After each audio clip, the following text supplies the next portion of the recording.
Assalamualaikum warahmatullahi wabarakatuh. Alhamdulillah, salatu wassalamu ala rasulillah, ma ba'd. Kaum muslimin yang dirahmati Allah subhanahu wa ta'ala, begitu banyak firqah-firqah, aliran-aliran yang ada di dalam agama Islam ini. Semuanya mereka mengatakan dan mengklaim bahwa mereka ini adalah firqatun najiyah, kelompok yang selamat. Mereka juga mengklaim bahwasanya mereka adalah ahlu sunnah wal jamaah. Semuanya mengaku beragama ini berdasarkan dengan Al-Quran dan Sunnah, Al-Quran dan hadis. Akan tetapi yang menjadi pertanyaan, mengapa kemudian terjadi perselisihan pemahaman dan juga terjadi perbedaan di dalam amaliyah? Jawabannya adalah karena di dalam memahami dan mengamalkan Al-Quran dan Sunnah tidak merujuk kepada pemahaman para salafus soleh, dan tidak juga mengikuti para ulama yang mengikuti para salafus soleh di dalam memahami dan mempraktekkan Al-Quran dan Sunnah. Bahkan masing-masing kelompok, masing-masing aliran, mereka membuat metode atau tata cara di dalam beribadah sesuai dengan pemahaman mereka. Ada yang bersolawat dengan bernyanyi-nyanyi, sambil berjoget-joget. Ada yang kemudian sambil sa'i, melantunkan Pancasila, sambil sa'i menyanyikan lagu Yalal Waton.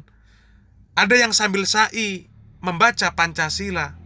Dan masih banyak lagi amaliyah-amaliyah yang tidak berdasarkan Al-Quran dan Sunnah. Dan itulah yang menimbulkan perpecahan di dalam umat Islam. Satu firqah, satu aliran mempunyai ciri khas masing-masing.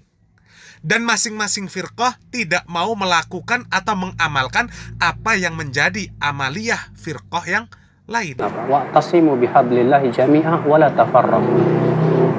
Peganglah tali Allah semuanya oleh kalian dan jangan berpecah belah. Dalam ayat tadi apa? Berpeganglah kepada tali Allah itu apa? Al-Quran dan hadis. Dan jangan berpecah belah. Artinya apa? Orang yang tidak mau berpegang kepada Al-Quran dan hadis pasti pecah belah. Di zaman sekarang, ketika kita membantah kesesatan, kita yang dihabisi. Dan memang benar kata Rasulullah. Berbeda. Iya, benar kata Rasulullah. Orang yang berpegang kepada sunnahku di saat umatku berpecah belah itu seperti memegang bara api. Berat, panas. Berat kan. Jazakallah. Kaum muslimin yang dirahmati Allah Subhanahu wa taala, betul apa yang dikatakan oleh Ustadz Badrussalam, bahwasanya ketika kita menyerukan agar kaum muslimin ini bersatu, kembali kepada Al-Quran dan Sunnah ala manhaj salaf, maka kita akan dimusuhi. Disebut sebagai pemecah belah umat, disebut sebagai Wahabi, orang-orang yang radikal, ekstrim, pintu masuk terorisme dan lain sebagainya. Padahal kita mengajak agar kaum muslimin ini berdiri di atas agama Islam yang benar, agar mereka beribadah di atas ilmu. Tidak seperti yang dikatakan oleh Allah Subhanahu wa taala di dalam surat Al-Fatihah. Ihdinas siratal mustaqim.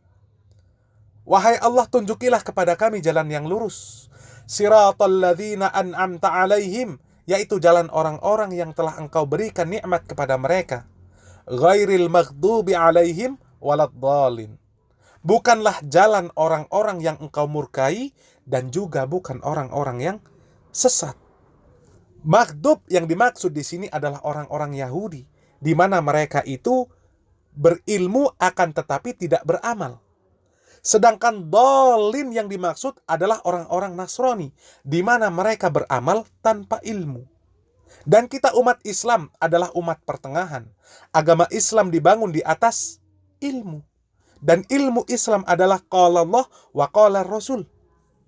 Agama Islam bukan dibangun di atas hawa nafsu dan akal fikiran. Kita tunduk mengikuti Al-Quran dan Sunnah, Al-Quran dan hadis. Maka apabila Al-Quran dan hadis memerintahkan tentang sesuatu, maka kita kerjakan. Dan ketika Al-Quran dan hadis melarang, maka kita tinggalkan. Kita tidak akan pernah tahu bagaimana bertayamum. Kita tidak akan pernah tahu bagaimana menguburkan jenazah. Kita tidak akan tahu bagaimana sholat. Kita tidak akan tahu bagaimana menikah dan syariat yang lainnya, seandainya tidak ada ilmu yang datang dari Al-Quran dan Sunnah. Lalu pantaskah kemudian kita membuat amaliyah-amaliyah yang tidak pernah diperintah dan dicontohkan oleh Rasulullah Shallallahu Alaihi Wasallam dan para salafus soleh, dan kemudian kita mengatakan itu sebuah ibadah yang baik, sementara Allah dan Rasulnya tidak menurunkan ilmu tentang hal tersebut. Oleh karenanya Rasulullah Shallallahu Alaihi Wasallam bersabda, "Fa inna khairal hadisi kitabullah wa khairul huda huda Muhammadin sallallahu alaihi wasallam wa syarrul umuri muhdatsatuha wa kullu bid'atin dhalalah." Barakallahu fikum. Wassalamualaikum warahmatullahi wabarakatuh.